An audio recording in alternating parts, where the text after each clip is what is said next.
time for question and answers, but I will ask you apparently either way. I would just ask you to be aware of that, and after he finishes, allow him to do that. From the seminary's website, kind of the highlights of your self-description, I'm guessing. Well, that's okay. It has, where he went to school and that kind of thing. He has his bachelor's degree. Do I have to say it out loud? Yes, you do. Yes, you do. So you have to realize my favorite football team and his alma mater are now competitors in college football. But he has his bachelor's degree from Texas A&M University. Yay! His master's from Wartburg Theological Seminary in Iowa. Yeah, I was going to say Idaho. And a PhD from the University of Chicago. But really, the best thing I can tell you about him is, without a doubt, Dr. Schramm was my favorite professor for the entire time I was at Gettysburg Seminary, and I am delighted to have him here this evening. He is willing, I already asked him, if he piques your interest and you let us know, he is willing to come back next year and give us more than just 1 hour's worth of an overview about the Dead Sea Scrolls. So I will turn it over to you. Thank you. Thank you, Beth. Good evening, everyone. Good evening. My intention this evening, how is the sound, by the way? Can you hear me in the back all right? If I stand over here, how about that? Yep. Works okay? Over here? No. Not so good? Not so good? When I go to the screen, I'll take the microphone out with me, because the screen, I'll be projecting several things for you tonight, and some of you are sitting way, way back. And so it's going to be kind of small for some of you, but I'll do my best to point things out so that you can understand the point that I'm making. My goal tonight is to spend the first part of our evening together giving you a broad and general overview of these wonderful documents known as the Dead Sea Scrolls, and then having done that, to try to provide you with some basic anchors for things, sort of takeaway pieces, so that you can continue thinking about the scrolls in the future. And having done that, then I want to open things up for time for question and answer, because these documents and the issues that are raised around them tend to generate obvious questions for people, and I want you to have the opportunity to do that. It's in fact my favorite way to teach anyways, in a give and take format, rather than me spending all the time speaking. So we'll do an extended introduction and overview, and then open things up for conversation. But I do want to solicit a few things from you here right at the beginning and ask you, what have you heard about the Dead Sea Scrolls? Right? So they are documents that tend to show up in the news, and magazines, newspapers from time to time. But just when you hear the term Dead Sea Scrolls, what comes to your mind? And basically questions like that. So we need a few volunteers, a few guinea pigs willing to say, well, I've heard this about the Dead Sea Scrolls, or I've heard that about the Dead Sea Scrolls. So somebody give it a try. Most of us have forgotten. Most of us have forgotten. I see we've got an honest crowd tonight. That's great. Who else wants to chime in? Yes, please. They were found in a cave by a shepherd of goats. Precisely. Very good. Not only an honest crowd, but a bright crowd. Yes. What else have you heard about the Dead Sea Scrolls? And why they may be important, and for whom and for what they are important? Anybody else? Found in caves? Yes, yes, sir. It brought a lot of proof that the Bible is correct. A lot of proof about the authenticity of the Bible. Yeah, about the text of the Bible. We'll talk about that tonight at some length, I hope. Good. What else? Anybody else? Off to a good start. Anybody else? Heard any rumors about the Dead Sea Scrolls? About scholarly scandals around the publication of the scrolls? We don't have time to talk about that tonight, but I will share with you that there were many, many scandals around the publication of these documents, the right to publish them. Yes, Patrick? The most recent thing I read was that the publication of the Dead Sea Scrolls is being restricted, or they're not as available to people as some people would like them to be? Yeah, that was the case for a long, long time. The better part of a generation, that was the case. Thankfully, that is no longer the case and has not been so since the early 1990s. Okay. But that was a big, big deal. And if we have time permitting during the question and answer session, we'll cycle back to that one because it's a crucial aspect of the story of these wonderful documents. Yes, Pastor? But there was more than one find, is that correct? Yeah, we'll talk about there's a distinction, a question about what you actually mean when you say Dead Sea Scrolls, and we can talk about that as well. But yes, indeed, there was more than one find. In fact, that's one of the first things that I'll be talking to you about this evening. Was it true, I can't remember, Dr. Heen was... Eric Heen, yes. Yes, I was at Philadelphia, and he was, I think was telling us, now don't quote me on this, but I'm sure that there was a monastery somewhere where Yes. monks were using these things to warm the monastery, and somebody looked at him and said, wait a second. And it was some documents older than the Dead Sea Scrolls. That could very well be. Though those particular documents would not be included under the title of Dead Sea Scrolls. Yeah. Okay. Yeah. Anybody else want to chime in before we start rolling? Something like that. No? Anybody else? All right. Let's get after it. I want to start. Now, those of you sitting in the back are going to regret this. Yes. That's not too bad, is it? No, it's not too bad. Fine. I've got this blown up. We actually say that every Sunday. Yeah. Yes. I've got this. I think I'm going to be able to. This works well. This portion of the picture that's on the screen before you is actually an inset that I have blown up, and so I'll shrink this down in a minute so you can see the more detailed picture. But just to give you an idea of where we're talking about, normally when people speak of the Dead Sea Scrolls, they're talking about these documents that were discovered on the northwest shore of the Dead Sea. So this is the Dead Sea in the land of Israel. Part of which is part of the West Bank today, part of which is part of Israel. And the site where the scrolls were discovered, you can see here on the screen, is called Khirbet Qumran. And that's an Arabic name. Khirbet means a ruin, and Qumran is the proper name of the site. And it's located right here on the northwest shore of the Dead Sea. Those of you that remember some of your geography from school, remember that the Dead Sea is the lowest spot on Earth, as long as you're not counting under the sea. But in terms of the surface of the Earth, the Dead Sea is at the lowest spot. And so this is the famous site. And notice how close it is to the city of Jerusalem. And whenever you see a map of this part of the world, one easy way to orient yourself is simply to go to the tip-top northern shore of the Dead Sea and make a 90-degree left turn. And then you go about 17, 18 miles up into the Judean hills, and you arrive at the ancient city of Jerusalem. All right. So from Jerusalem to the Dead Sea is down. Right? You go down, down, down, down, down. And this is the basic area that we're talking about. Now let me show you a more detailed picture. I'll just shrink this down a little bit. Give me a moment. Bear with me.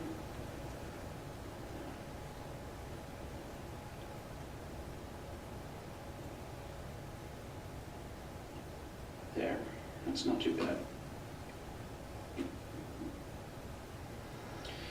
There are a total of 11 scrolls, a total of 11 caves in this area that yielded these documents. And you can see a number of these caves on the screen before you. This is the actual site of Khirbet Qumran, where people, Jews, actually lived in time before the rise of Christianity.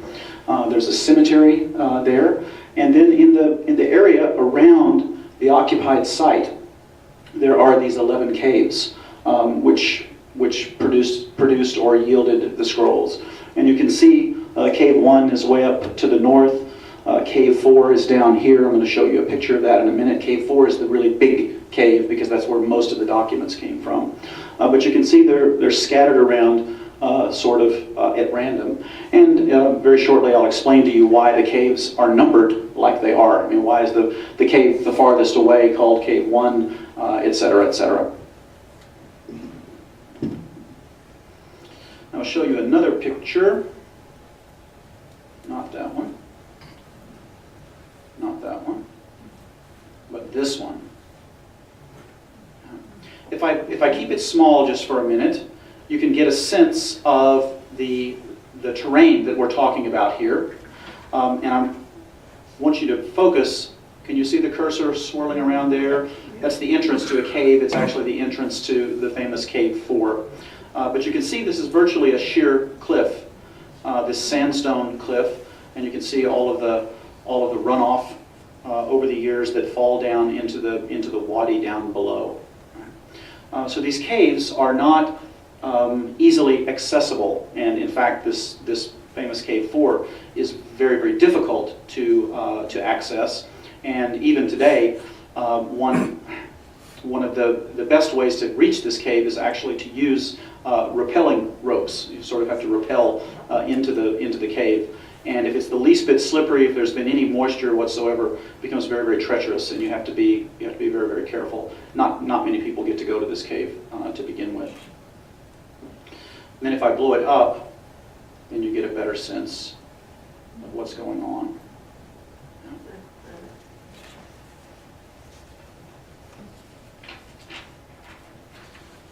Let's talk about the discoveries themselves. We need to do a little chronology here to get our bearings. How many of you can remember the year 1947? Some of you? Yeah. 1947 is the year of the initial discovery of the Dead Sea, what the documents that would come to be called the Dead Sea Scrolls. 1947 is the beginning of the process, and 1956 is the end of the process. So there's a 9-year period when archaeologists were rummaging through these caves eventually and discovering documents in the caves. It lasted for a 9-year period of time, 1947 to 1956. And during those 9 years of excavation, eventually 11 caves would be determined to contain these ancient manuscripts.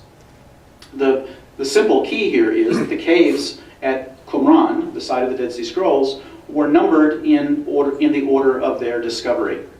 So the first cave that yielded documents became Cave 1, and the second cave that yielded documents some years later became Cave 2, all the way to 1956, the last of the caves, which is Cave 11. Make sense to you? That's what we're talking about. The major caves are Cave 1, Cave 4, and Cave 11. Those are the ones that produce the most documents, and I'll be telling you here in short order just how many documents we're talking about. But some of the caves only yielded just a handful of things, whereas these other caves, and particularly Cave 4, yielded substantial amounts of textual material. Now we call these documents scrolls, right? Does anyone know the difference between a book that is called a scroll and a book that is called a codex, C-O-D-E-X? There are two kinds of books. What's the difference between the two, and which is the earlier form of a book? Somebody give it a try while I take a sip of coffee.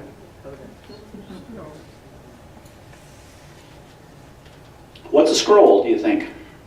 You read the Gospel of Luke, chapter 4, Jesus returns to the synagogue in Nazareth, and if the Greek verb that's used there sometimes is not accurately translated into English, it says he unrolled the book, or he unrolled the scroll and found where it was written, and then he reads from Isaiah chapter 61, the Spirit of the Lord is upon me. He unrolled the book.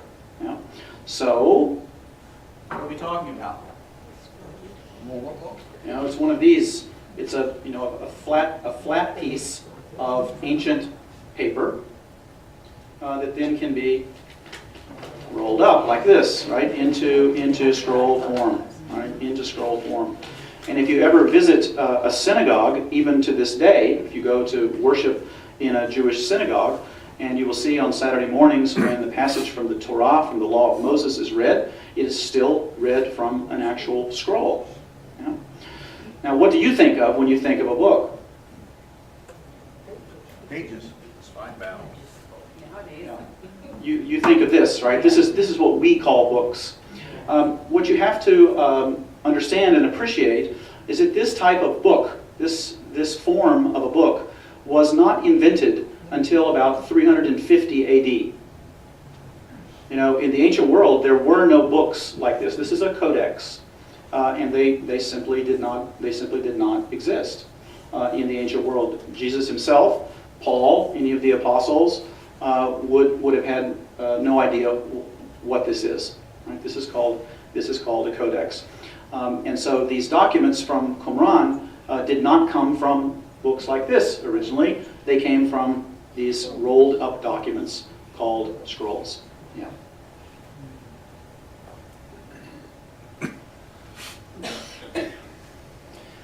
We're not going to do any complicated math tonight, but we will do some arithmetic, basic numbering.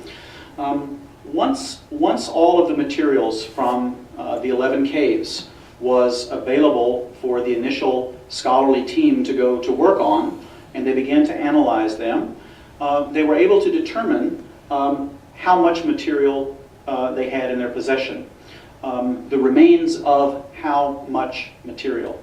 And the first number I want you to learn tonight is the number 900. We're talking about, when you think of the Dead Sea Scrolls, how much material is this? The remains of 900 original scrolls. Right? There are originally 900 separate scrolls or manuscripts that are represented in what has been discovered from these caves. Now, what we'll have to talk about here in short order is the fact that the majority of these ancient scrolls did not survive. Right? Most of this material disintegrated over time, and only a very, very few of these documents are in anything like their original full-length form. Most of them are in tiny fragmentary pieces. Some of the documents were preserved in clay jars. This is the case with several of the documents from Cave 1, whereas others of these documents, however they were stored initially,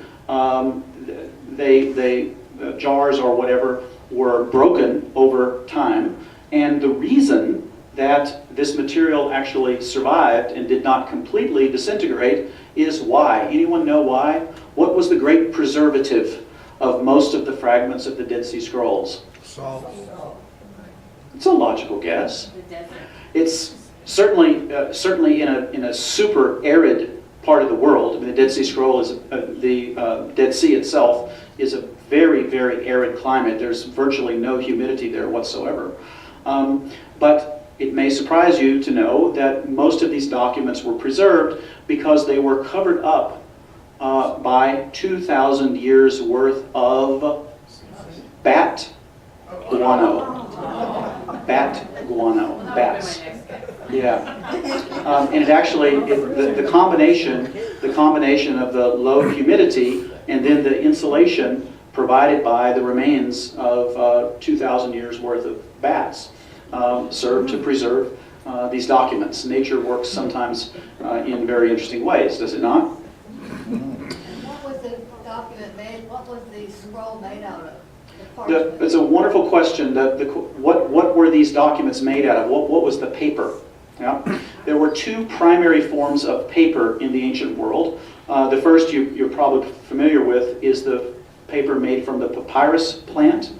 Papyrus is a plant that grows in sort of marshy areas in the Middle East, and the papyrus can be the leaves of the papyrus plant can be stripped off, and then you can make a series of stripped series of columns like this, and then another series of columns at 90 degrees like this, and then you press it together, and it actually forms a fairly nice piece of paper.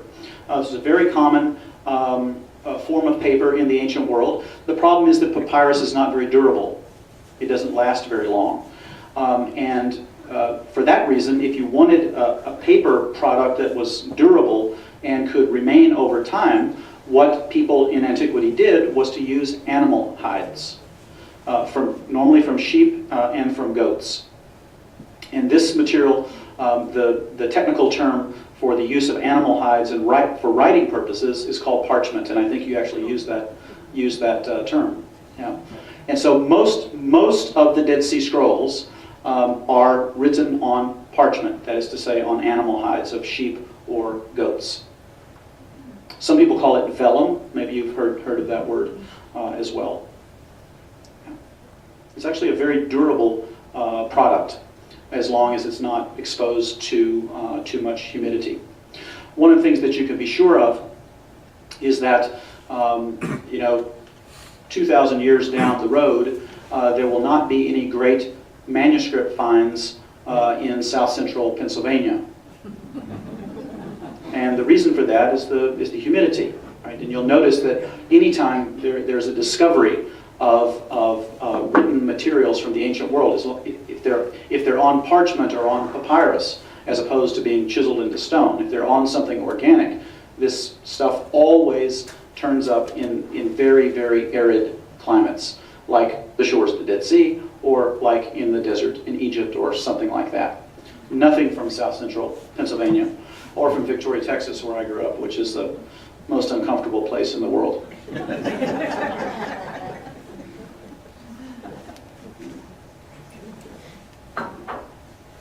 So scholars have this material on their hands. They have all these fragments of documents, and they have some complete documents, and they have to begin to do the type of thing that scholars do when materials are discovered, and that is to try to determine whether we are in fact dealing with something that is actually very, very old. Is it authentically old? Or are we dealing with forgeries? And this is always a problem when things are discovered in this part of the world, because there's lots of money in forgeries. If you can convince someone that you've got something from the ancient world, from the time of the beginning of Christianity or earlier, there's lots of money to be had in that. The forgers have become very, very sophisticated in the last 40 years, really since the discovery of the Dead Sea Scrolls. They've become very, very sophisticated. So you always have to worry about this issue.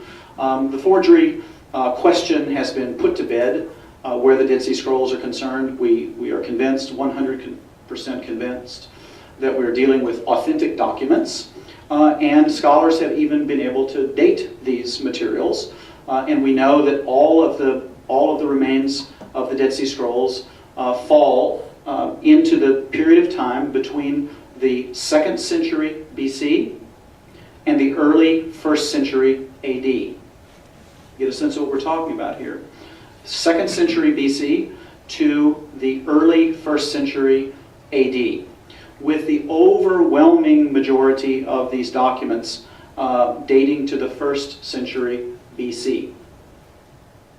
All right, that's a crucial issue when you think about these documents. So what we're really dealing with here are documents produced by Jews in the period of time just before the rise of Christianity. So when you hear the term Dead Sea Scrolls, what you should immediately think is we are dealing with Jewish documents and not Christian documents. These are documents that came into existence before Christianity even came into being. Or you might say, at the latest, at the time when Jesus of Nazareth was still a young boy. Yeah.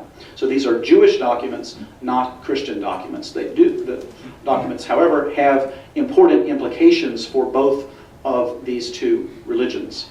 It's just that the documents were produced by Jews. We know through the use of carbon-14, which is not a very specific dating method, but it's able to provide a range of dates, and through carbon-14 analysis, we know these are ancient documents to begin with. And then scholars, there's a field of scholarly study called paleography, which is the study of ancient handwriting styles, where scholars who are called paleographers are able to determine the dates of a document based upon the handwriting style utilized by the scribe who wrote the document. Because if you think about it, handwriting styles change, don't they? You think about think back to your grandparents' generation, even your parents, and then to your children, and see even in English how our handwriting styles change. They're actually all over the map these days. But in the ancient world, the handwriting style of scribes was much more particular, and paleographers are able to take different Dead Sea Scrolls and say, this handwriting style is older than this handwriting style. And yet this handwriting style is younger than this next handwriting style. And so you set up this series of different dating methods. We also know that the site of Khirbet Qumran was actually destroyed by the Romans in the year 68 AD. Now that date may not mean much to many of you, but it's a time in history which is extremely important in human civilization, because during the years of 66 to 70 AD, an event of great significance took place in the Middle East. Those were the years when the Jewish people took up arms to try to throw off their Roman overlords from 66 to 70 AD. And the revolt, the great Jewish revolt against the Romans, was a catastrophic defeat for the Jewish people. It's a result of that revolt and the Roman suppressing of that revolt that the temple in Jerusalem would be destroyed by the Romans. The overwhelming majority of the Jewish people were kicked out of Jerusalem and the land of Israel itself. And so when the great Roman 10th Legion was marching from the Galilee, way up in the northern part of the country, down the Jordan Valley toward Jericho, and then they took a right turn to march up to Jerusalem, they happened to march right by the site of Khirbet Qumran, and they destroyed the inhabited site at that point. So we know that's the end date of the occupation of this site.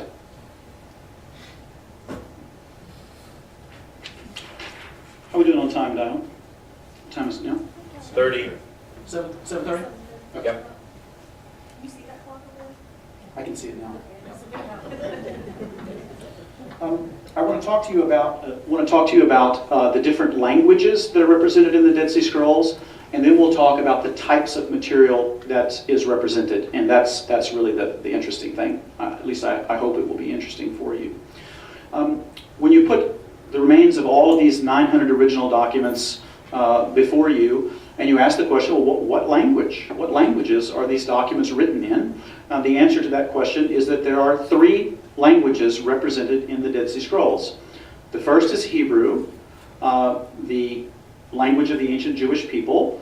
The second language is Aramaic, which is the language that came to be the normal spoken language of the Jewish people in and around the time of Jesus of Nazareth and Paul of Tarsus, the time of the rise of Christianity. Aramaic had become the common language of the day. Aramaic, it sounds like, the name sounds fancy. It's actually the language of ancient Syria. That's where it comes from. And it became virtually the lingua franca of that part of the world, language of trade, commerce, international relations, and so on and so forth. And then the third language that's represented in the scrolls is actually Greek. So we have Hebrew, Aramaic, and Greek. But what was the surprise? What was the surprise? Prior to the discovery of the Dead Sea Scrolls, if you had asked any scholar of antiquity, what was the language of the Jewish people at the time of the beginning of Christianity, they would have said Aramaic. Everybody spoke Aramaic. The Hebrew language was dead and gone. It only survived as a written language. Well, lo and behold, what happened?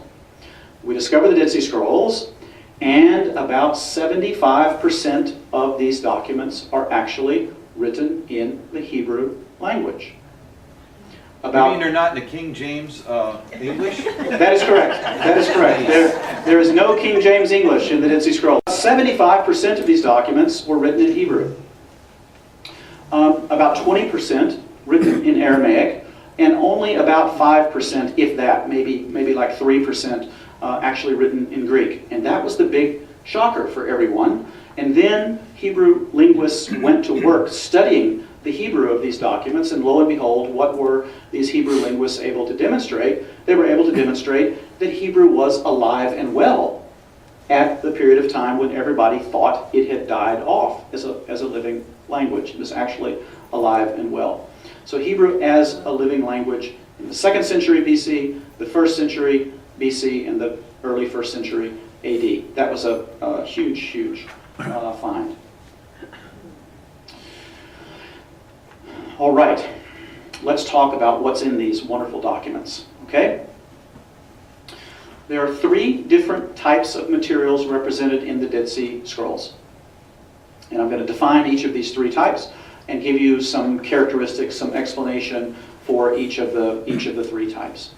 The first type of text in the Dead Sea Scrolls, and this is of course important for everyone, is the type known as biblical texts. Biblical texts. And what is the significance of finding copies of the books of the Bible in Hebrew from this particular point in time? Anybody know? Here's an important question. Prior to the discovery of the Dead Sea Scrolls, what was the oldest copy of the Hebrew Bible in existence? Prior to the discovery of the Dead Sea Scrolls, what was the oldest copy of the Hebrew Bible, the Bible written in the Old Testament, written in the language in which it was composed? Guess what? 1008 AD. 1008 AD was the oldest Hebrew Bible that we had in our possession. 1008, that's in the Middle Ages. Right? This is, 1,000 years, 1,500 years, after these documents had originally been composed. 1008. And then with the discovery of books of the Bible written in Hebrew in the collection known as the Dead Sea Scrolls, all of a sudden we have Hebrew copies of these books that are now over 1,000 years older than what we previously had. That's a big deal. Now, why is this important, folks? It's so difficult for us modern people to appreciate. We people who live on this side of Johannes Gutenberg, the inventor of the printing press in the late 1400s. Prior to Gutenberg's invention, every single written document in the world was produced by a human hand. Every single document had to be written out by a human hand. And what happens over time when you start copying, even if you're trying to be accurate, you copy a document, you copy a document, you copy a document, right? Errors begin to creep in. And so this is why having ancient materials at our disposal is so very important. The other cool thing about this is that at least a fragment of every single book of the Old Testament is represented in the Dead Sea Scrolls, except one book. And Jim, you can't say anything. You should remember. I think I do. He was actually in the class. Guess which book of the Old Testament is not represented among the biblical texts at Qumran? Anybody will take a guess? How did you know this?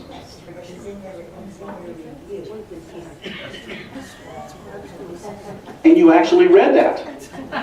That's very impressive. Yes, the answer is Esther. The answer is Esther. The only book of the Old Testament that has not shown up there. And we think that it's not just merely by happenstance that Esther is not in the collection. Because the book of Esther is a strange little book, if you've ever read it.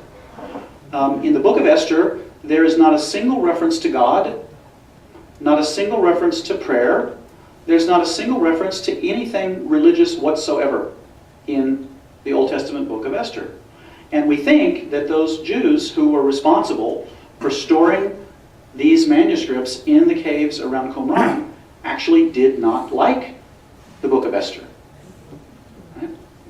They didn't regard it as sacred enough or holy enough to be preserved, to be a part of the collection. But nevertheless, we've got many copies of most of the other books of the Bible. So that's the first category of text, biblical texts.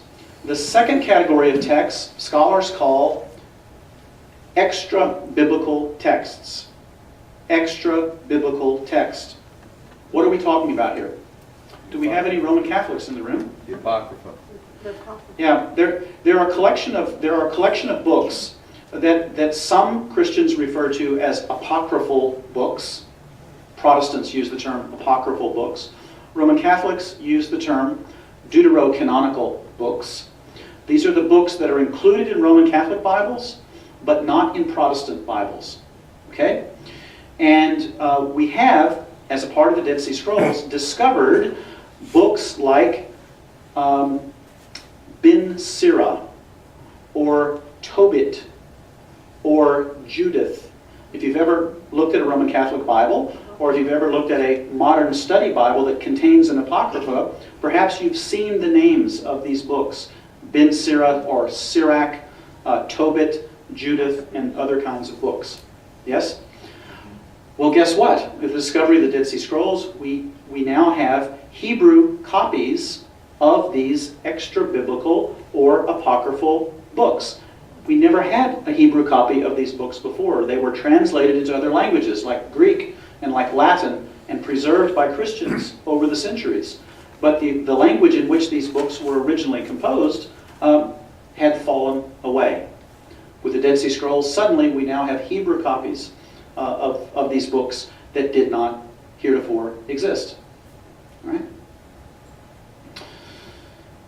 The third category, and if I come back and talk to you next year, this is the category that I probably spend the most time talking to you about. The third category is called Jewish religious texts that no one even knew existed before. These are documents, religious documents, written by Jews in the ancient world, in the time just about leading up to the rise of Christianity, that disappeared from the face of history. In other words, they were not preserved by subsequent generations of Jews. And if we go back to the point about every written document being produced by a human hand, if a document is going to be preserved by a community, somebody's got to continue to make copies of it. And somebody's got to pay for it. Yes? Over time, because certain of these texts did not achieve a necessary level of authority within the Jewish community, they simply ceased to be copied, and as a result, they disappeared from the face of history until the discovery of the Dead Sea Scrolls. Now, I talked to you about percentages with respect to the languages of the scrolls, 75% Hebrew, 20% Aramaic, about 5% Greek. Of all of these documents, 900 documents, what percentage of these documents falls under this third heading? Jewish religious texts that no one knew existed before. You think the percentage is low, medium, or high? Take a guess and be bold. High. You're exactly right.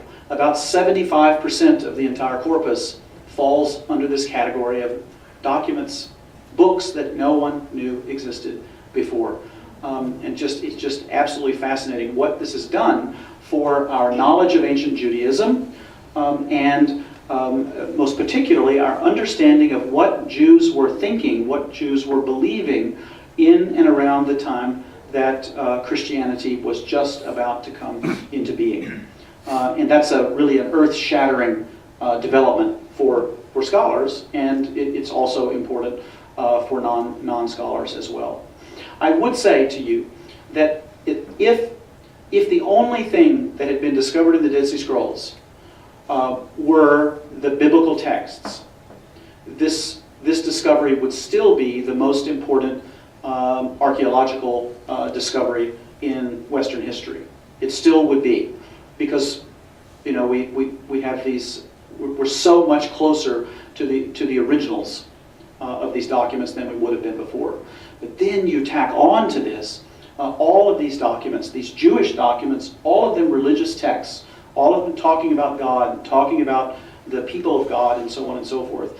You add that to the equation, and then you have a discovery of immense significance for Western civilization, of immense significance for Jews, but also of immense significance for Christians as well. This coffee's quite good, by the way. Do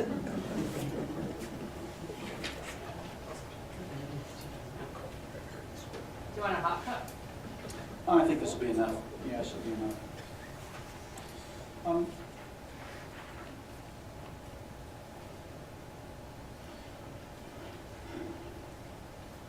I alluded to this earlier. Only a handful of these original 900 manuscripts are in anything like their full original form. One of the documents that is in its full, complete form is the scroll of the prophet Isaiah. This is a document that was discovered in the very first cave, and it was in a clay jar. And when that jar was first opened and the contents of the document were taken out, lo and behold, we had a complete ancient scroll of Isaiah rolled up. When you roll the scroll out, it extends to approximately 25 feet. Okay? Approximately 25 feet. But you think about this, that this scroll, stored in this clay jar and placed in a cave on the shores of the Dead Sea, remained there in that jar for 2,000 years. For 2,000 years, and then you open it up, and you have Isaiah chapter 1, verse 1, the very first word of the scroll, and you go all the way through to the end, and you have chapter 66, verse 24, the very last verse. It's all there, with the exception of a couple of gaps that were brought about by bugs. Sad to say. But we have to have the whole thing in our possession. And I sometimes imagine myself into the position of the first scholar who unrolled the scroll, and of course it wasn't labeled. It didn't. The clay jar didn't say the scroll of the prophet Isaiah. And you open it up, and then you begin to read in Hebrew the first words, Chazon Yeshayahu ben Amoz, the vision of Isaiah the son of Amoz, and you go, oh my goodness, what a deal. And the entire scroll is there in what we now call 66 chapters. I also think this is perhaps a bit of divine irony, because the scroll of Isaiah is the book of Isaiah is the book of the Old Testament that also contains the line, the word of our God will stand forever. Devar Elohim Yakum Le'olam, the word of our God will stand forever. And I think that the discovery of the scroll of Isaiah is it's just exquisitely an exquisitely joyful event in that regard. That's the good news. The bad news, as I said, is that these complete documents they represent only a tiny, tiny minority of what makes up the collection. The overwhelming majority of this material is in fragmentary form. Little fragments. Now tell me, how many of you are puzzlers? How many of you put together jigsaw puzzles? I was hoping to actually see a few. You sometimes, you go to hospitals and other types of things, and you see people that have jigsaw puzzles out.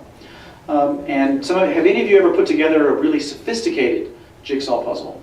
Now be honest, yeah? Got thrown through the window. What's that? They're very frustrating. They are very, very frustrating. Now the scholars who were assigned the task of dealing with all of these fragments of the Dead Sea Scrolls had a jigsaw problem on their hands.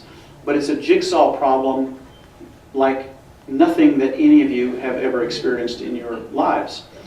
Just think with me. I'm going to take you through a series of steps, and think with me about the difficulty of what's going on here. All right, I'm going to give you a jigsaw puzzle task. But these are the things that you don't have at your disposal. First, you don't know what the final products are supposed to look like. Right? You don't have a picture on the box in which the jigsaw puzzle comes, or you don't have an insert that shows you what you're trying to create. You don't know what the final products are supposed to look like. That's the first thing. Second thing, you don't know how many jigsaw puzzles you're dealing with.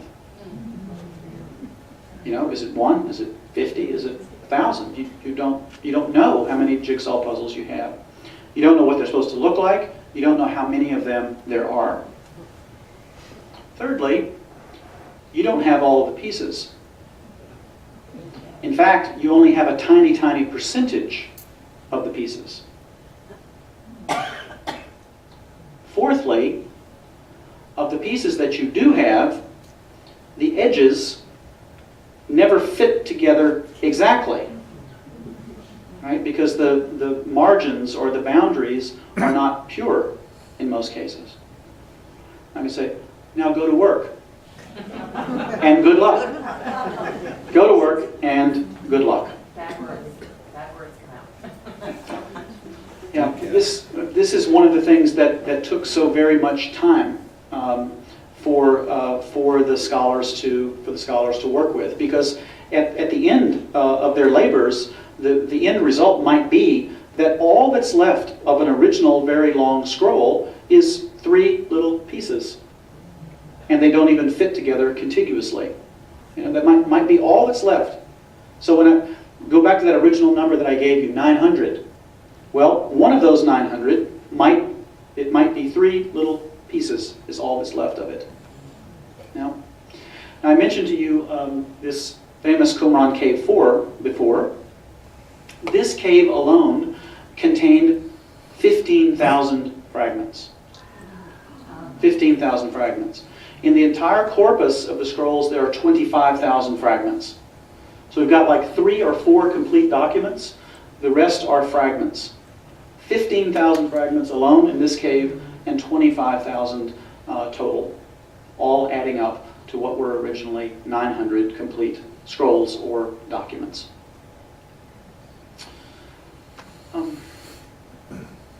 Modern science has been a great help to us in this regard, and most particularly the invention of the computer.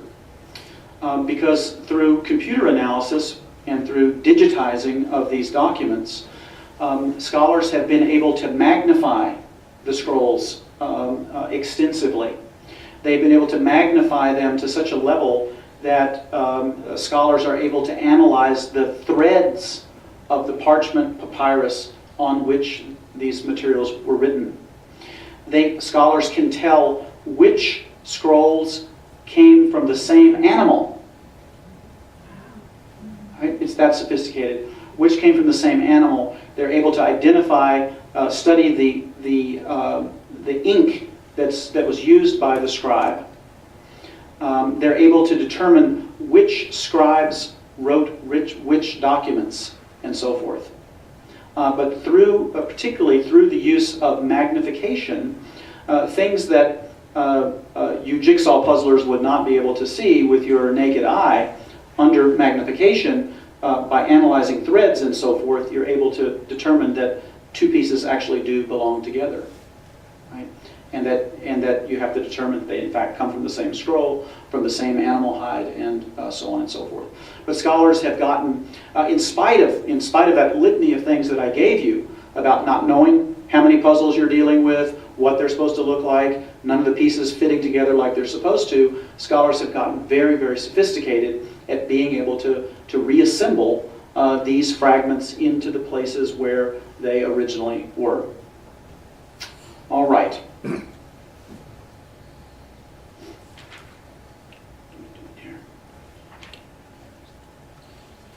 going to show you a chart.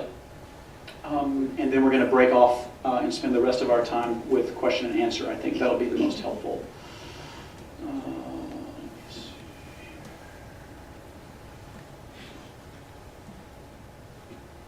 Those of you that are able to read the screen, I entitled this evening, Beth Koslow Gig.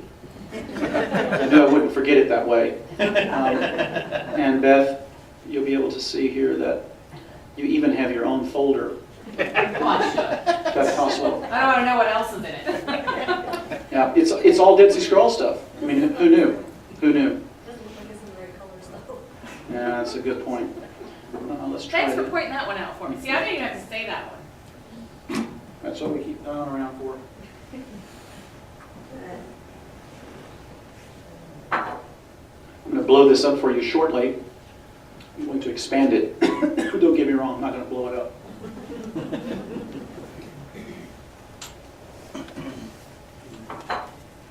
When I told you that we had discovered copies of every book of the Old Testament with the exception of Esther, this is the chart that shows this to you. These are the biblical scrolls at Qumran. And you see here that I have, let me expand this for you and then I can just scroll. Is that a little better? See a little better? I have the books of the Old Testament abbreviated here, so this is Genesis. And then out to the right of Genesis, you see the number 19. What does that mean? Well, there are 19 different copies of the book of Genesis that are represented in the collection. 19 different copies of Genesis. And I'll make a point about this shortly, but if you just scroll down the list, you can see 19 copies of Genesis, 17 of Exodus, 13 of Leviticus, 7 of Numbers, 30 of Deuteronomy, 2 of Joshua, 3 of Judges, 4 of 1st and 2nd Samuel. In Jewish tradition, 1st and 2nd Samuel are counted as one book. 3 copies of 1st and 2nd Kings, 21 copies of Isaiah, one of which is the great Isaiah scroll, the complete one. 6 of Jeremiah, 6 of Ezekiel, 8 of the so-called minor prophets. These are the shorter prophetic books, Hosea, Joel, Amos, Obadiah, those types of books, which were always written on a single scroll. Right? So they're called the minor prophets, or in Jewish tradition, they're called the Book of the 12. There are 12 of these shorter books. 37 copies of the Psalms, 2 of Proverbs, 4 of Job, 4 of the Song of Songs, 4 of Ruth, 4 of Lamentations, 2 of Ecclesiastes, 0 of Esther, 8 copies of Daniel, 1 copy of Ezra, and this is actually misleading because in Jewish tradition, Ezra and Nehemiah are counted as one book. And so technically, Jim, if you want to be really technical about this, you could say, well, it's not just Esther that's not represented. Nehemiah is not there either. That's a purely happenstance, we think, because there's only one copy of Ezra that's shown up, and it's just that it's a fragmentary piece of that original scroll, and the end of the scroll did not survive. And Nehemiah would have been there as a part of this scroll. And then finally, one copy of 1st and 2nd Chronicles. Now, without looking at the screen, don't cheat. We scroll down there. There are 3 books that stand out here in terms of having the most number of copies. I mean, which books could you say were the most popular books being copied? Do you remember? Psalms. Psalms is first. Deuteronomy and Isaiah. Psalms, Deuteronomy, and Isaiah. We think that this is not merely happenstance. In other words, why were there so many copies? Because these 3 books were regarded as, you might say, the most important books by the Jews who were both producing these texts and who were reading and studying these texts.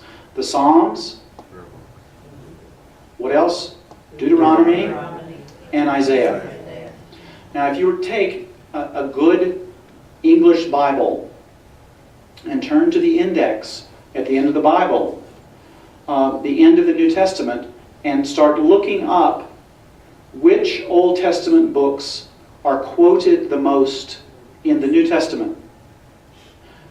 Which Old Testament book does, like Matthew, Mark, Luke, and John, which books do they quote the most? Which books does the Apostle Paul quote the most? And so forth, and work your way through. What are you going to find? You're going to find the Psalms, you're going to find Deuteronomy, and you're going to find Isaiah, quoted more than any other books in the Old Testament. Now this is fascinating because it tells us, it reminds us of how closely related Christianity was in its original form to its mother, Judaism. In other words, the books that these Jews regarded, these Jews whose materials we have now at our fingertips from the Dead Sea Scrolls, the books that they regarded as the most important were also regarded as the most important by the people who wrote the New Testament, the books that they were quoting the most. And this is a very, very, if you take nothing else away from what we talk about tonight, take away that the Dead Sea Scrolls, and particularly the discovery of the biblical documents in the Dead Sea Scrolls, really demonstrate. This is a kind of empirical demonstration of the closeness of early Christianity to the religion out of which it came. Right? Because whether we acknowledge it or not, Judaism is the mother of us all of us Christians. It is, Judaism is our mother. And this is just a fascinating connection that's made here.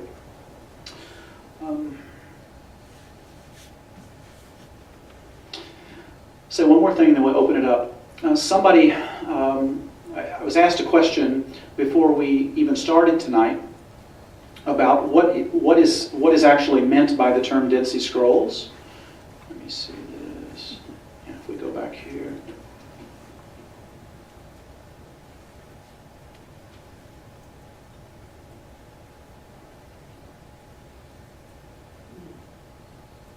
We go back here.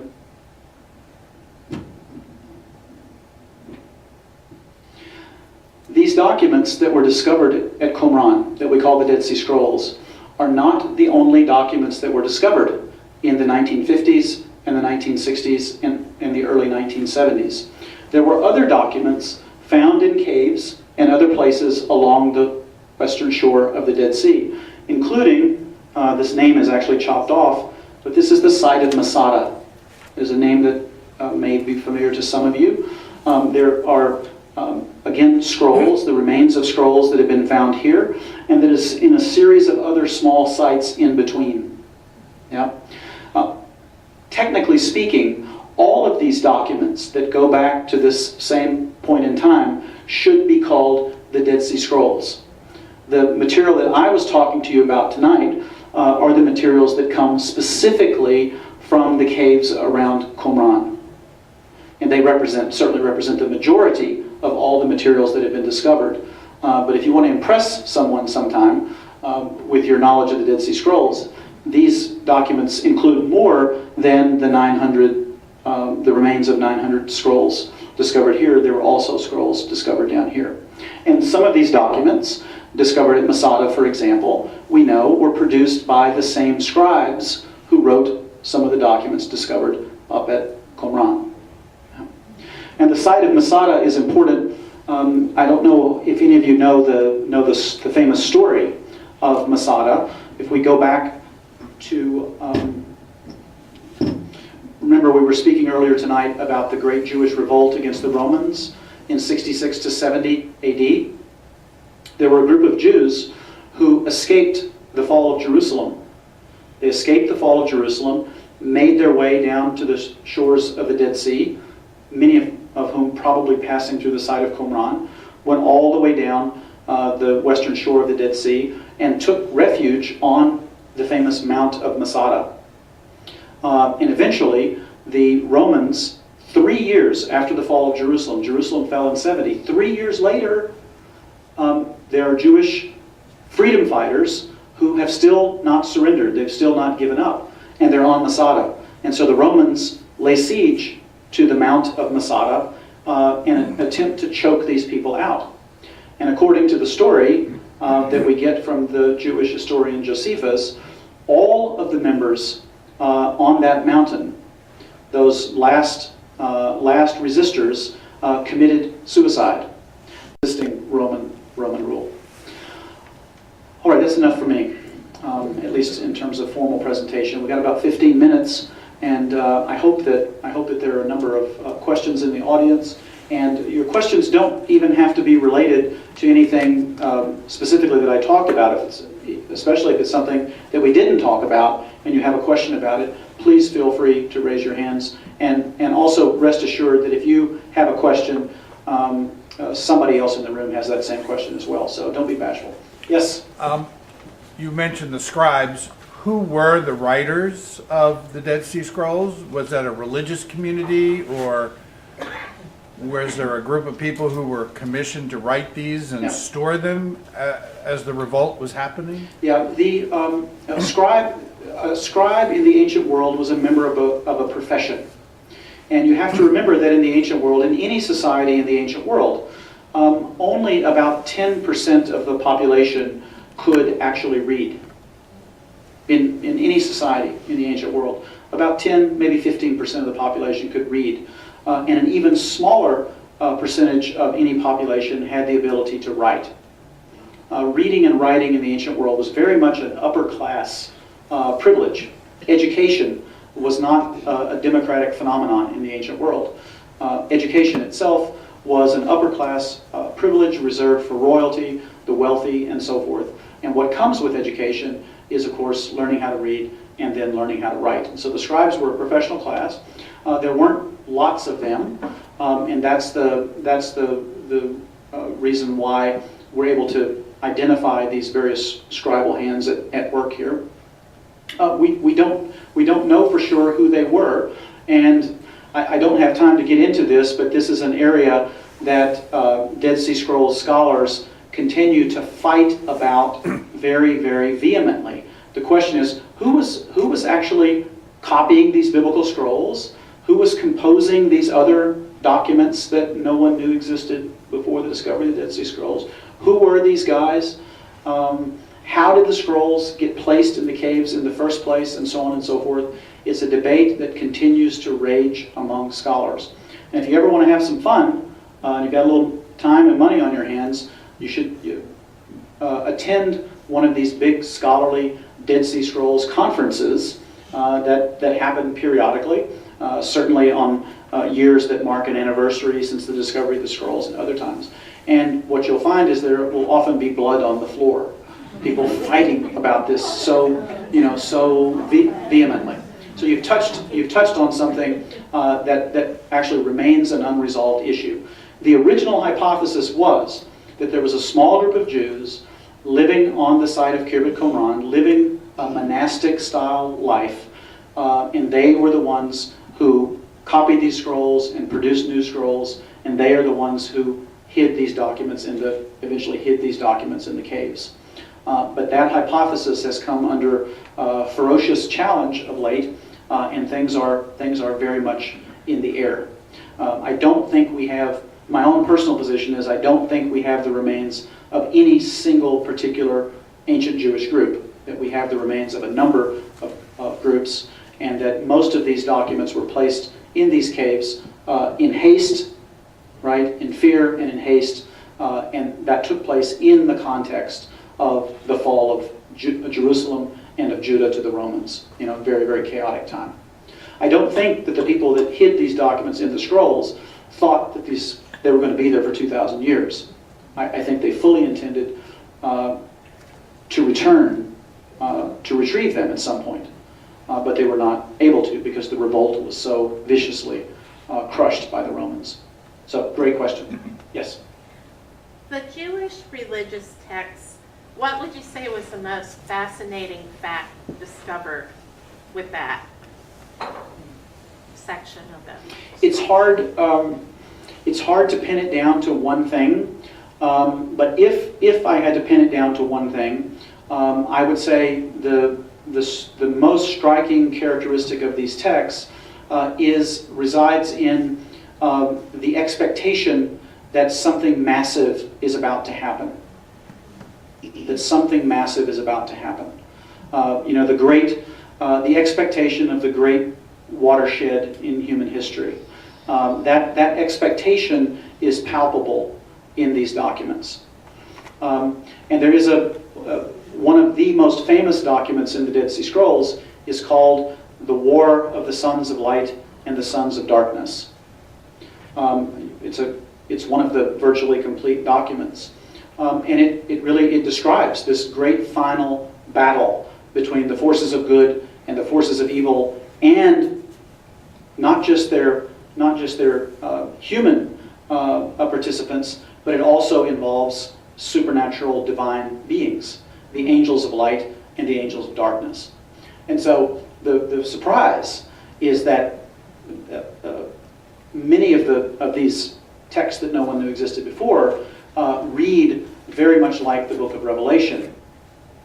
And they read very much like certain passages in the Gospels, like Mark 13 and others. This palpable expectation that something massive is about to happen. And that's crucial for understanding the origins of Christianity as well. Because you don't have to read very far in the New Testament to encounter a very similar expectation that something massive is about to dawn. Pastor Beth. Do you have a reference for us for an accessible resource for reading these for lay people and not super scholarly kind of? Absolutely.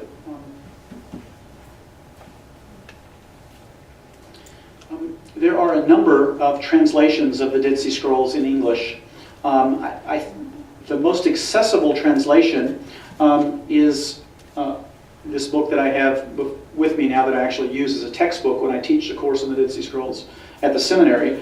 This is called The Dead Sea Scrolls, A New Translation. And there are 3 editors, but the one you would need, Beth, is Michael Wise. So Michael Wise and others.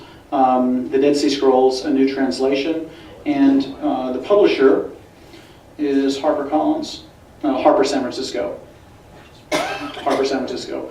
And in this one volume, you have in English translation all of the Jewish religious texts that no one knew existed before. They're all here in this one volume. So, and I can, if you'd like to pursue this further, we can email. I can send you bibliographic references and so on and so forth on this. Yeah, this volume is so nice because it's the layout is nice. There are nice introductions to each of the texts here, and also some really important introductory material. And you'll find when you work through this, it can be very frustrating because all of these fragmentary documents are there, and so there are lots of gaps. You try to read, and just when it starts to get interesting, the text breaks off. And as is always the case, seemingly, these documents tend to break off at the worst possible point.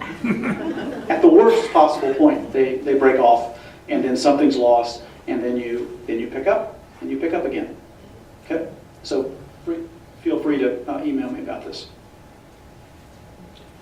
Can I include a picture of a little boy in a Gators sweatshirt? Still got it. Yeah. Yes, sir. Josephus, Yes.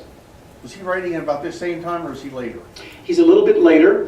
This is a name that all of you should know. His full name is Flavius Josephus, an honorary title bestowed on him by the Flavian emperors in Rome. He is a 1st century Jewish historian, born probably around the time of the crucifixion of Jesus, and he lives until the end of the century, till about the year 100. And Flavius Josephus is a fascinating character. He became an historian, and he's our primary source for many, many historical events in the 1st century AD, including the story of Masada. He is the only ancient source for the siege of Masada, the one and only source. The only reason we know anything at all about Masada is because of Josephus. Now, he's an interesting character because he started the war as an officer in the Jewish army in Galilee, fighting against the Romans in 66, the beginning of the revolt. All right? He's a commander in the Galilee, fighting the Romans. He is subsequently captured by the Romans, and for some unknown reason, I mean, he tells us why, it's more complicated than why he tells us, but he decides to, as it were, go over to the Roman side. And he sort of becomes an apologist, defense attorney for the Romans and their cause. And as a part of that defensive posture that he adopts on behalf of the Romans, he writes his most famous document, which is called the Jewish War, in which he tells the entire story of the Jewish war against the Romans. Battles, tactics, naming names, intrigue, jealousies, all of this stuff. But he was literally outside the walls of Jerusalem in the summer of 70 AD, when the temple was burned. He was there. He was in the tent with the Roman generals, and he was there. He witnessed it, and then he subsequently wrote about it. So he's a crucial figure, Flavius Josephus. Yeah. More of a historian type thing then. Yes, and he was an historian. He was an historian, and his whole cause in writing the story of the Jewish war was he was trying to demonstrate that his people had been co-opted by radicals, by hot-headed radicals, who essentially forced the Romans to suppress the country. Excuse me. Did you get that on camera? Yeah. It'll be a wet. I've never seen myself sneeze on camera before. Yeah, and so when he writes this history, the history has it's tendentious, and he's writing against what he considers the radicals of his own people who had co-opted the nation and led them into this absolutely foolish and unwinnable war against the Romans. Yeah. Now you think about, again, another analogy, another connection with early Christianity. When you have time sometime this week, open up Paul's letter to the Romans and turn to the beginning of Romans chapter 13 and read what Paul says about the Roman government. And Paul advising the members of the churches in Rome, he says, "Be subject to the governing authorities. For no authority has been given except that which has been given by God himself." And so Paul, telling the Christians of Rome, be good citizens of the empire.